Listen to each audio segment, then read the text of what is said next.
You wanted the best. You've got the best podcast. The hottest podcast in the world. The Chris Voss Show, the preeminent podcast with guests so smart you may experience serious brain bleed. The CEOs, authors, thought leaders, visionaries, and motivators. Get ready. Strap yourself in. Keep your hands, arms, and legs inside the vehicle at all times, because you're about to go on a monster education roller coaster with your brain. Now, here's your host, Chris Voss. Hi, folks. It's Voss here from thechrisvossshow.com. Well, there you go, ladies and gentlemen. The Ireland Sings that makes it official. Welcome to the big show. As always, the Chris Voss Show is a family that loves you but doesn't judge you. For 16 years and 2,500 episodes, we've been bringing the smartest people to educate your mind and make your life better. Today, we have an amazing young lady on the show, Konstantina Mahlia. Joins us on the show. She returns as a prior guest that we had before, and we're going to get talking about her book entitled CC, the Booklet, the Foundation of All Abuse, and it is out on Amazon.com. We're going to talk about her insights and some of the other things that she does. She is a lifestyle creative, an award-winning published and collected designer whose work spans interiors, fine jewelry, fashion, home furnishings, and interior design based upon the principles of her, where all things compose the harmonious whole that enhances mental, emotional, and psychological equilibrium. As a designer, entrepreneur, author, gourmet, self-healer, and world traveler, she speaks 4 languages, which could become 5 if you count the unspoken language of symbolism. Welcome to the show. How are you, Miss Mahlia? Hi, nice to see you again, Chris. Thanks for having me on. Thanks for coming. We really appreciate it. Give us your .coms. Where do you want people to find you on the interwebs? There's several. So there's MahliaCollection.com. That's my comprehensive website. And there you can find links to Boldly Feminine, the podcast, to the work that is jewelry, fashion, interiors, everything, and a lot about my company and brand and why it is what it is. Then we also have Boldly Feminine on YouTube and Mahlia Collection on YouTube, and we have the podcast on all the podcast platforms. But all the links are on the website. There you go. So and give we're us on Amazon now, of course, right? Yeah. Yeah, Amazon. There you go. So give us a 30,000 overview of what's inside your new book. So the book is really a passion project. I was in Tucson, Arizona, which is where the business is based. And the University of Arizona invited me to give a presentation to the Retail Sciences School. So I gave this presentation in March, and it went over so well that it really was inspiration to write a lot more about what I could see growing in people's minds and hearts about what we're all dealing with collectively. And so coercive control is the foundation of all abuse. That's the terminology, right? But it's also known as a liberty crime. And that's because it really is a very insidious and an effective. Let me give you the capstone of the California statutes, because California signed it into law in 2020 and made it a felony in 21. And I've included the statutes of California and of Canada in the book for people to have easy reference to them. But one of the capstones in the California statute says that it's a pattern of behavior that by purpose or effect, it unreasonably interferes with a person's free will and personal liberty. So to me, the really key word in that, I mean, I was a linguist. I'm trained in English, right? That was my double honors degree. But I was also a champion debater in Canada when I was a kid in high school. Wow. So language is important to giving us structure. And to me, writing the book was giving structure to the abuse. How do we explain how it happens psychologically? How do we how we're fighting back against it legally? How do we understand it in terms of the social implications? How do we use political protections and then depend upon political protections, right? Or legal protections. And where are those weak? And where are they surviving? So we look at from the micro. I describe it as the micro, meso, macro. So micro is what happens between a parent and their child, or a couple, or a parent, right? Or a lawyer, or a doctor and their patient. The meso is what happens within a broader network. So we have the social systems that support and embrace that abuse, because it all works for everyone and nobody wants to rock the boat. It's like, be quiet, don't be a dummy downer, don't, be a crybaby, that sort of attitude that suppresses people who are being oppressed from speaking out. But then we have the macro, and that's the way I describe it, is the government institutions that also gaslight us and say they're there for our best protections, when in reality, they're abusing our trust and rights. There you go. And so there are laws. You said there's laws being passed around the world in different Well, governments? I think it really started to be paid attention to in the 50s with the Korean War, when they started seeing prisoners of war like just mentally decimated. There were no fences. There was no physical abuse being purposed against them. But these POWs, when they got back to the United States, were like they'd had a lobotomy. They'd lost their will to live. They'd lost their independence. They'd lost their pride of self, their identity. And so the consequences were so severe. I think 35% of the POWs from Korea died. Wow. After release. That was a statistic that really made a clear parallel to me of how severe mental abuse, the consequences of mental abuse are. Right. And that's when they started to study it. So we're looking at also the weakest links in the chain, which are women and children, and how those abuses are enacted against them in domestic situations, in family situations. And so what we see is, it's not that they're exclusively the victims, but that they are the highest percentage of the victims. And so I think it was 2005, the Istanbul Agreement, the Istanbul Convention went into effect in Europe for the European Union. And the European Union decided that these protections had to go into place, and they were adopted by everybody. Everybody had to include them in their statutes to protect women and children from these ubiquitous abuses. But really what gave us legs in North America was the statutes that passed in England in 2015. And 2015, there was an officer of Scotland Yard, Laura Richards, and she was, on their homicide division. And what she saw is that many of the homicides were preventable if they'd use the information they had to protect victims from abuse and from being stalked. Wow, that's interesting. So she got the statutes passed in England, and that passed over to Scotland, Ireland, Wales. Then New Zealand picked it up, Australia picked it up, but everybody kind of used a different degree.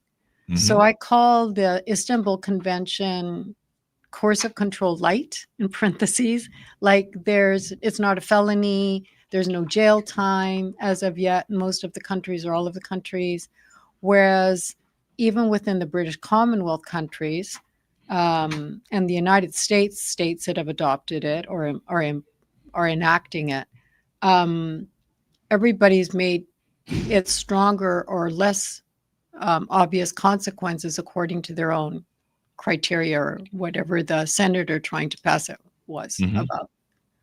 What made you first interested in this topic and wanted to, motivated to write about it in this book?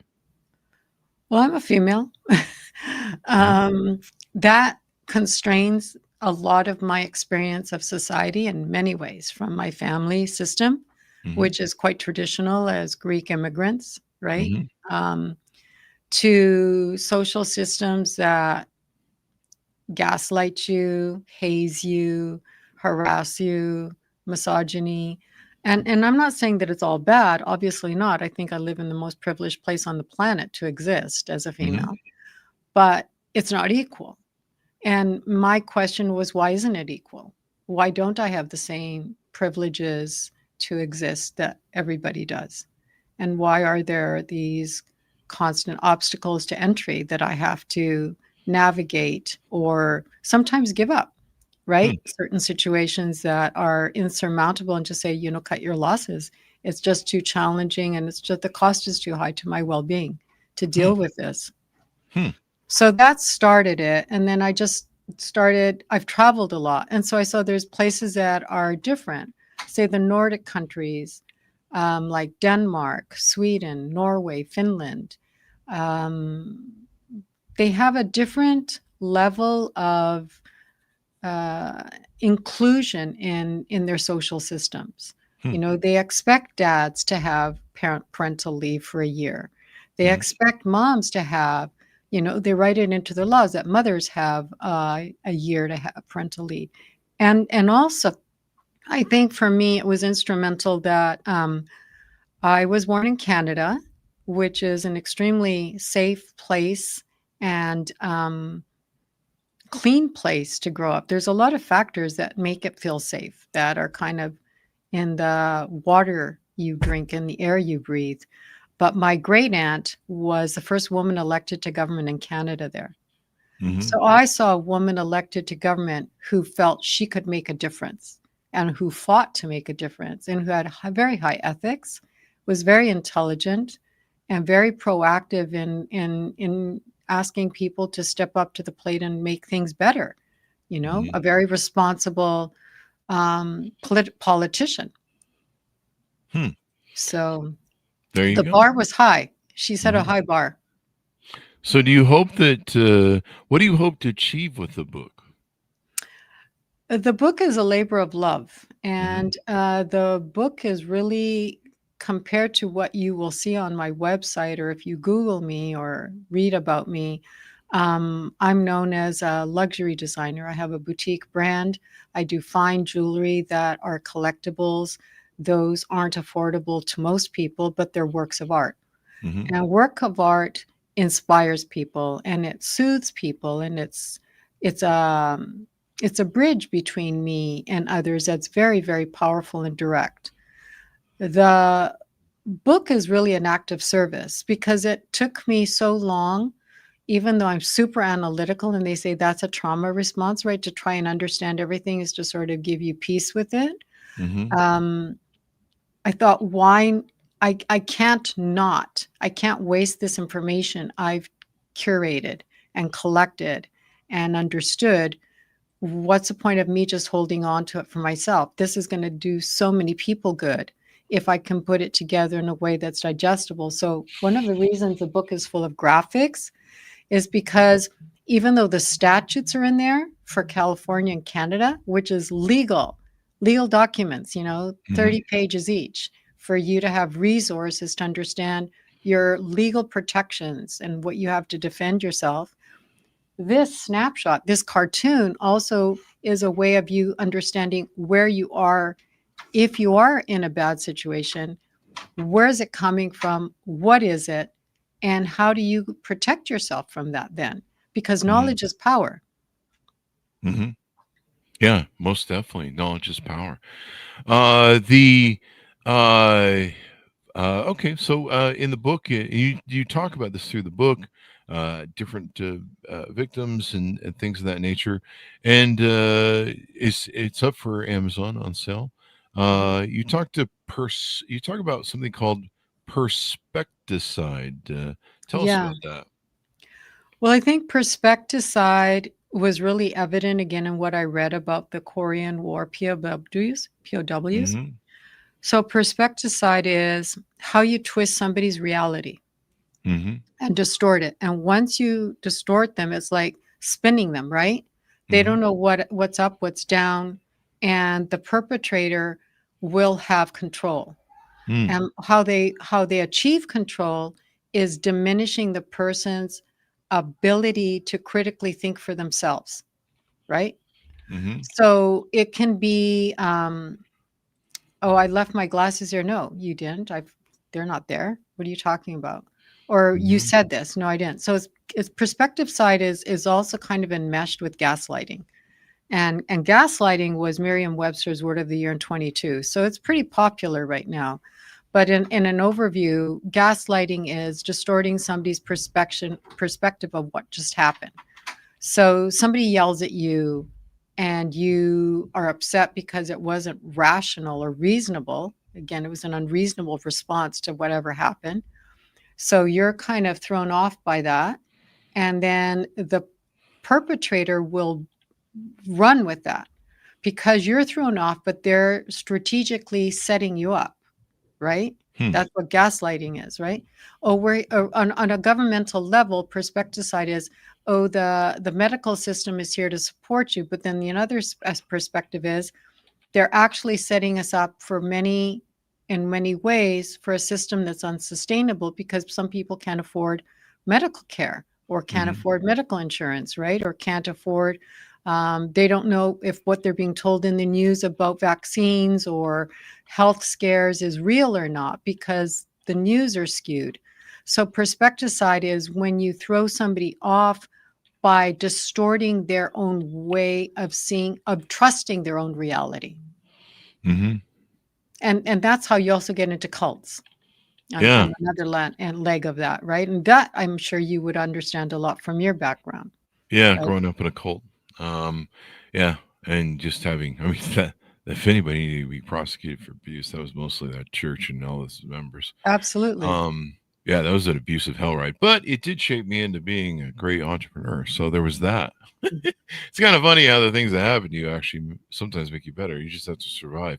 But there's a lot of people in that cult that, especially LGBTQ people, that end up committing suicide. So Absolutely. And that's what survivorship's they a big saw deal. with the POWs from Korea. Mm-hmm. They would get stateside, they were released, they were back in their own country, and they would just curl up in a ball and die within a week.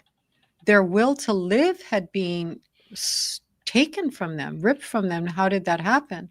Well, they had no sense of self. They had no sense of purpose. They felt like losers. They were, but this was also insidiously implanted in them by their captors because say their girlfriend decided to break up with them while they were a prisoner of war. Mm-hmm. They would get that letter, right? This was Mm-hmm. news to me. I didn't even realize that people actually got mail when they were prisoners, but they do. But then if they got a letter saying, hey, this and this is good news from home that people were sending them that loved them to uplift them, that letter would disappear. So over time, that sense of the small things that we even use to sustain ourselves and establish our sense of self, this is what we could observe in the consequences of war imprisonment were stripped from people. And this is what we see in domestic situations where a person's sense of self is right. Like, well, you don't want to wear that. Obviously, if somebody put it on of their own free will, they chose it and they like it, right? But that external voice approaching them with, that's a dumb decision. Why did you do that? Or why do you look like that? Or why did you say that? Or this insidious erasure of yourself, of your self-worth is what is it's like the ocean waves on sand. It starts to just wear them down until they get to a point where often it's also this addiction to the perpetrator because that's the only thing they have left. It's also going to have a lot to do with isolation. You have to think a prisoner of war is in isolation. A person can be isolated in their home too. It's context, but the actions are the same. There you go. There you go. I like this idea. I mean, there's a lot of instances where you run into, and it's not always physical abuse. It can be mental abuse. No, Sometimes it can be both. we call it invisible abuse. Mm-hmm. And that's why they're making laws about, the whole European Union, the whole of the UK, all of the British Commonwealth, we're just starting to see it. start to build in the United States, but we have 12 states that have it on their legislature in, waiting to sort of start building momentum. I wish for more people to be aware of it because we're living it. We are living it. This is course of control is the soup we're sinking in right now. Mm-hmm. Yeah, I mean, you see it from governments and everything else. exactly. So there you go. Yeah. Now, let's move from your book to some of the work that you do on your website. You make these beautiful designs. Oh, Tell thank us you. about the Mahlia collection.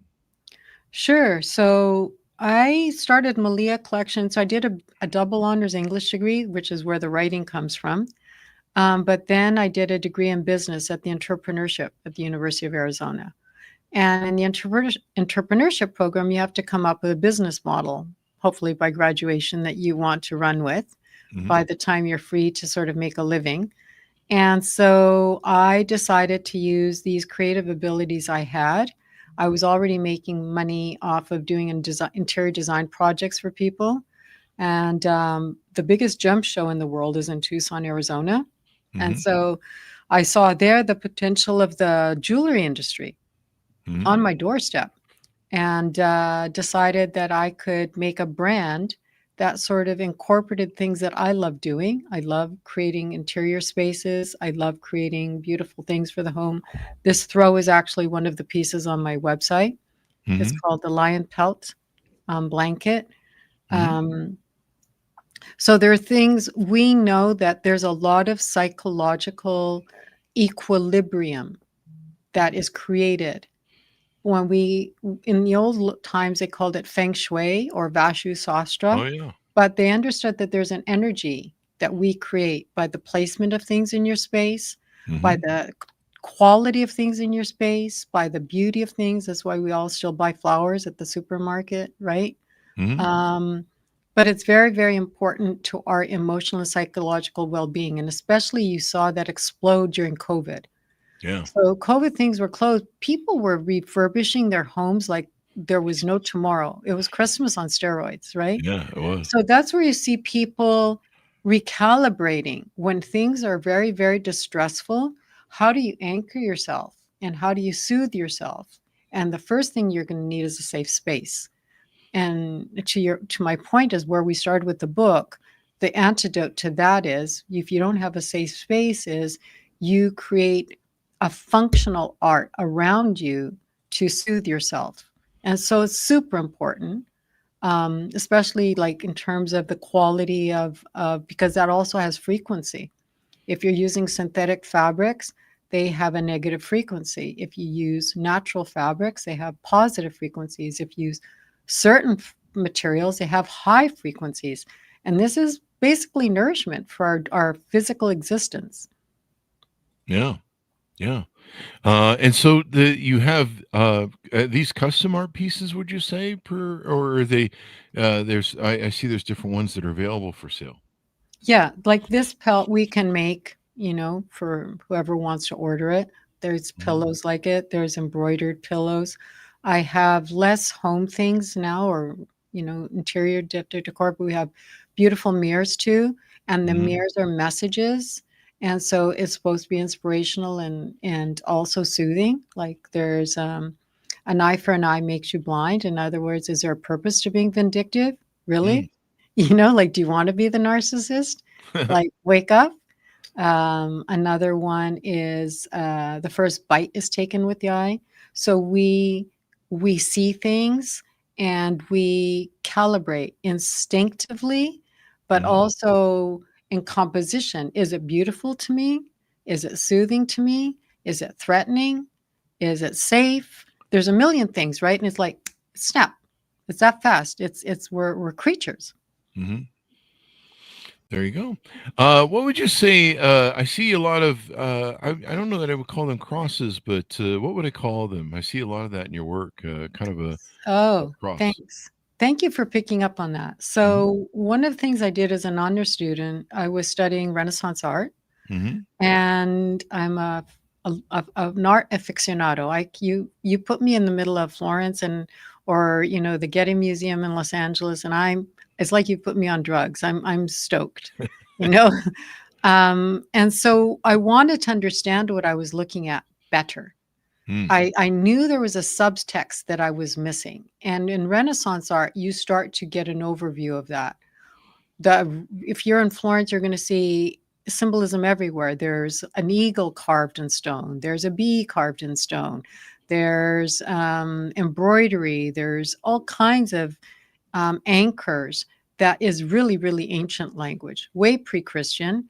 And so I asked one of my professors if he would teach me symbolism. So I did a lot of studying in symbolism. I'm linguistic in symbolism. So I build it into my jewelry. So this ring I'm wearing is a butterfly, which is actually representative of the soul, but it's also freedom, right? It's something so ephemeral, and our time here is ephemeral. And so there's so much language that we used previously in symbolism because it was the shortcut, which is the reason I did the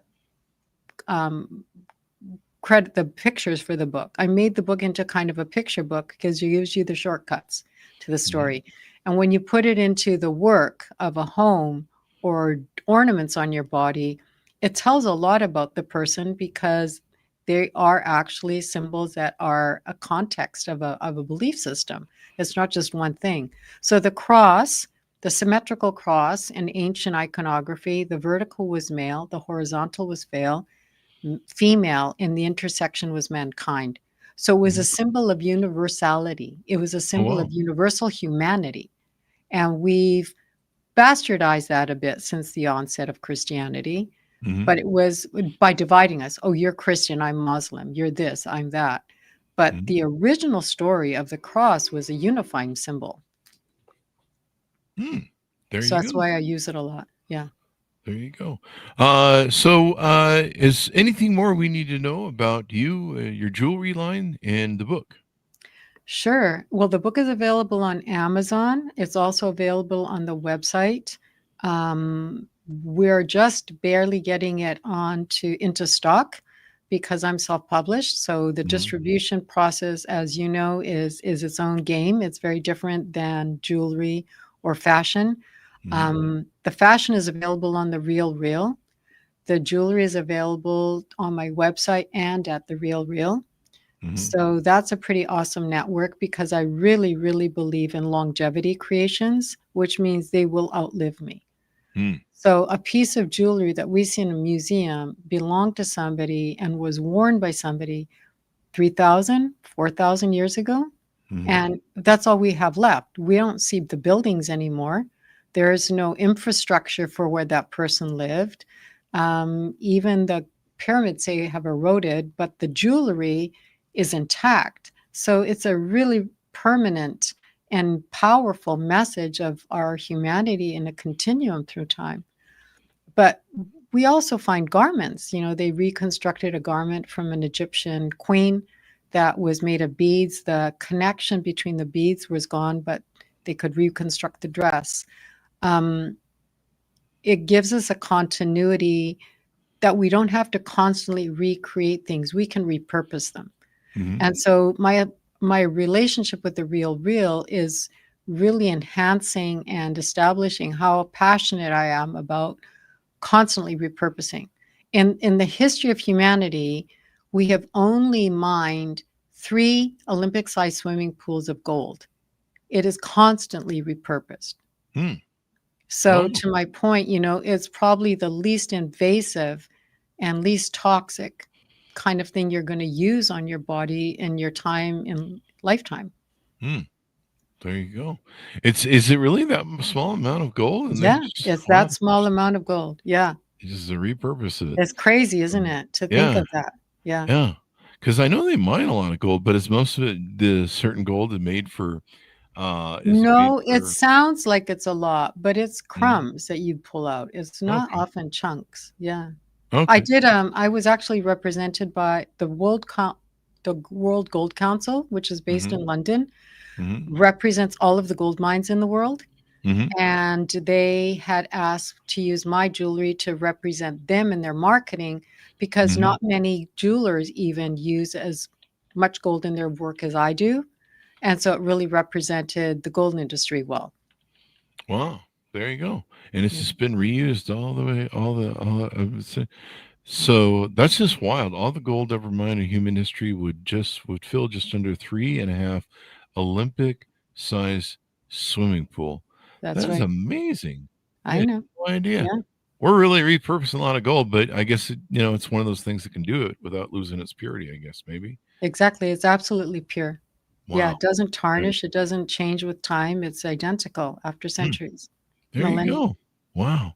That's something else.